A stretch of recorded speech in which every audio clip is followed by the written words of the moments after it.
Delta FM. Municipal 2026. Parole de candidat. On accueille maintenant notre deuxième invité, Sébastien Chauchois. On rappelle qu'on est toujours à Outreau. Bonjour Sébastien Chauchois. Eh bien écoutez, bonjour à vous, bonjour aux éditeurs de Delta FM. Vous avez pris la suite de Thérèse Guilbert en 2018. Vous avez été élu en 2020 avec une large majorité. Alors on va tout de suite parler de l'actualité avec ce qui s'est passé récemment à Outreau. Donc un agent a tenté de mettre fin à ses jours au Phénix. Vous avez parlé de récupération politique en ce qui concerne donc votre opposant. Un contexte assez compliqué quand même pour une campagne. Oui, un contexte compliqué dans le cadre d'une campagne électorale, mais permettez-moi tout d'abord d'avoir une pensée pour cet agent. Et c'est d'abord à lui qu'on doit penser. Mes pensées vont vers lui, à sa famille, à ses proches, à ses collègues et à l'ensemble des agents qui ont pu être touchés par son acte. Alors, sachez que toutes mes pensées vont à l'agent et à l'ensemble de mon personnel. Vous faites l'objet d'une enquête pour des faits présumés de harcèlement dans le cadre de vos fonctions. C'est un peu comme une épée de Damoclès au-dessus de votre tête ? Écoutez, il y a enquête, j'attends effectivement les suites à donner judiciairement et la vérité en sortira. Et si vous êtes reconnu coupable, c'est quoi la suite ? Eh bien, nous verrons, mais j'ai aussi des choses à dire. Si vous êtes reconnu coupable, il n'y a pas de décision aujourd'hui prise sur ce que vous ferez ? Non. D'accord. Alors, que retenez-vous en quelques phrases de ces 6 dernières années de mandat ? Un mandat exaltant, forcément, un mandat qui commence avec une crise Covid qui est venue fortement perturber l'exercice de la mandature.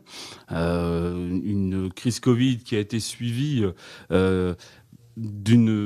alors on parle souvent de la guerre en Ukraine, mais il y a aussi la réalité, ça a été un surenchérissement des coûts de l'énergie, des coûts de la construction, et donc avec en plus, mais ça tous les médias en parlent régulièrement, d'un accompagnement des collectivités territoriales par l'État à la baisse.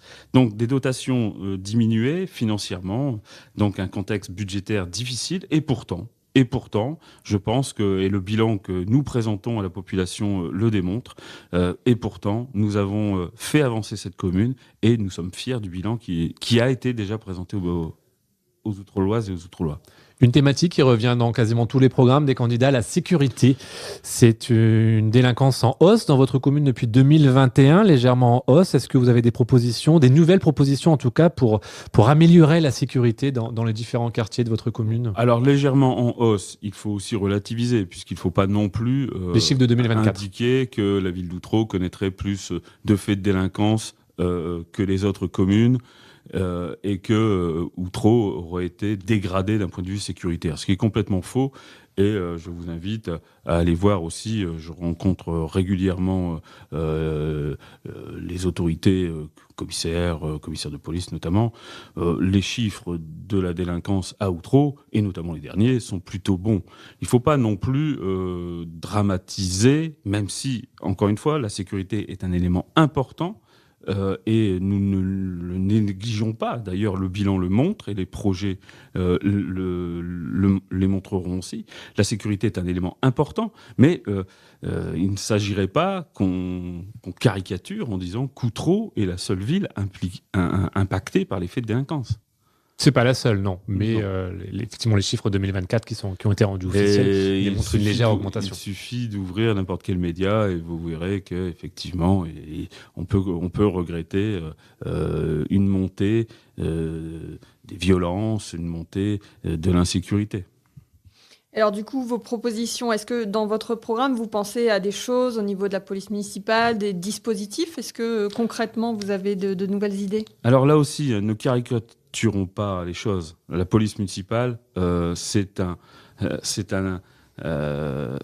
plus dans une collectivité. Nous avons une police municipale, nous avons des dispositifs de vidéoprotection qui montrent d'ailleurs leur efficacité lorsque des enquêtes sont ouvertes. Et encore une fois, la police nationale avec qui nous travaillons étroitement le démontre. Nos dispositifs sont efficaces lorsque des enquêtes sont ouvertes. La police municipale fait son travail. Il convient effectivement de pouvoir augmenter les effectifs de police municipale. Mais je vous rappelle aussi, et il serait démagogique, et j'entends beaucoup trop de choses, je ne sais même pas comment ils vont financer leurs prétendues propositions. Bien sûr que nous pensons tous augmenter les effectifs de police, mais nous sommes dans un contexte budgétaire qui est celui que nous connaissons. Et donc, il faut aussi tenir compte du contexte budgétaire. Moi, vous savez, la différence peut-être, c'est que mon programme est réaliste et finançable. Moi, je n'ai pas promis que demain, nous chanterons dans les rues d'Outreau. Il est facile, quand on est dans l'opposition, de promettre qu'on va doubler, tripler, quadrupler les effectifs de police, mettre des caméras partout, parfois même dans la plus totale illégalité, parce que je vous rappelle que ces dispositifs sont soumis à des règles. On ne fait pas ce qu'on veut avec de la vidéoprotection. Et en tout cas, moi, je peux le prétendre, la sécurité est une des préoccupations de la ville. Et en tout cas, nous continuerons à investir pour plus de sécurité dans notre commune. Votre adversaire qu'on a entendu tout à l'heure évoqué pour la police municipale, passer de 4 à 6 policiers municipaux, c'est aussi quelque chose que vous envisagez ? Tout à fait. D'ailleurs, je vous rappelle que lors du dernier conseil municipal, où il n'était pas d'ailleurs, puisqu'il a démissionné, et une partie de l'équipe avec laquelle il se trouve n'était pas présent non plus, et s'ils avaient été présents, ils auraient peut-être eu à cœur de voter cette délibération où nous avons ouvert un poste. Alors, on va parler logement maintenant, avec un projet donc du côté d'Alprec, avec 300 logements dont on a parlé récemment. Vous êtes plutôt favorable à ce projet ? Alors, rappelons aussi que ce projet de ZAC communautaire est un projet porté par l'agglomération. Parce que l'agglomération a des obligations de création de logements. Ça serait... ne pas respecter les obligations de l'agglo que de ne pas chercher à construire des logements qui sont absolument nécessaires pour l'attractivité du territoire et également parce que ça correspond à une forte demande. Aujourd'hui, Outreau, c'est près d'1 millier de demandes en attente. Près d'1 millier de demandes en attente. Et donc, il y a un impératif de construire des logements sur la commune. Donc, bien entendu, cette ZAC porté par la communauté d'agglomération est un projet important. Le maire d'Outreau, il n'est pas insensible, parce que ça touche ma commune, bien entendu, et que le maire a toujours aussi son mot à dire dans un projet communautaire. Et bien sûr que nous ne ferons pas n'importe quoi. Et bien sûr que l'aménageur va être désigné, il va nous proposer les aménagements pour cette ZAC.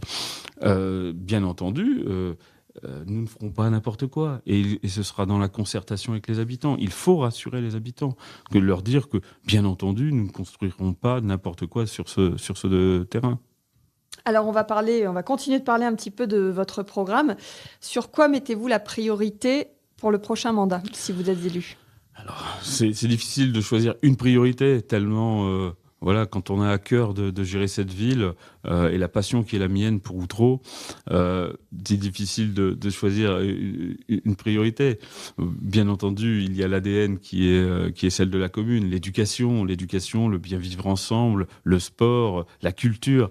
Mais bien sûr, il y a la sécurité parce que c'est une demande forte de nos administrés. Et puis, il y a la poursuite des aménagements de cette ville. Vous savez que durant ce mandat, le projet de mandat, c'était la requalification du quartier de la Tour du Renard. On peut considérer qu'aujourd'hui, tout sort de terre. Le quartier de la Tour du Renard, eh bien, il est quasiment réglé.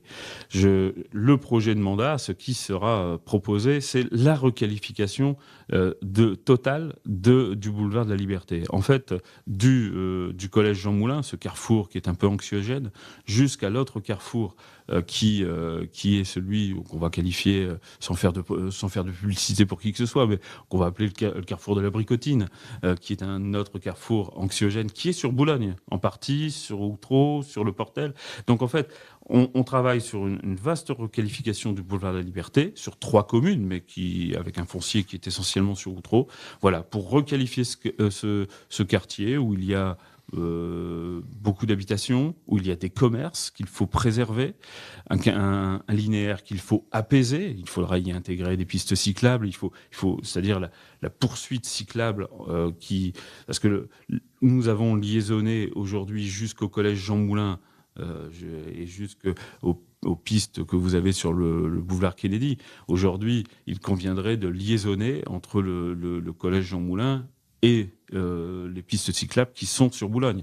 Voilà. Et puis, vous savez, une piste cyclable, c'est bien sûr mettre en sécurité les cyclistes, mais c'est aussi redimensionner la voirie et faire en sorte qu'elle soit plus adaptée et en fait favoriser la limitation de vitesse. Parce que c'est un boulevard où il y a des endroits où effectivement ça peut circuler vite.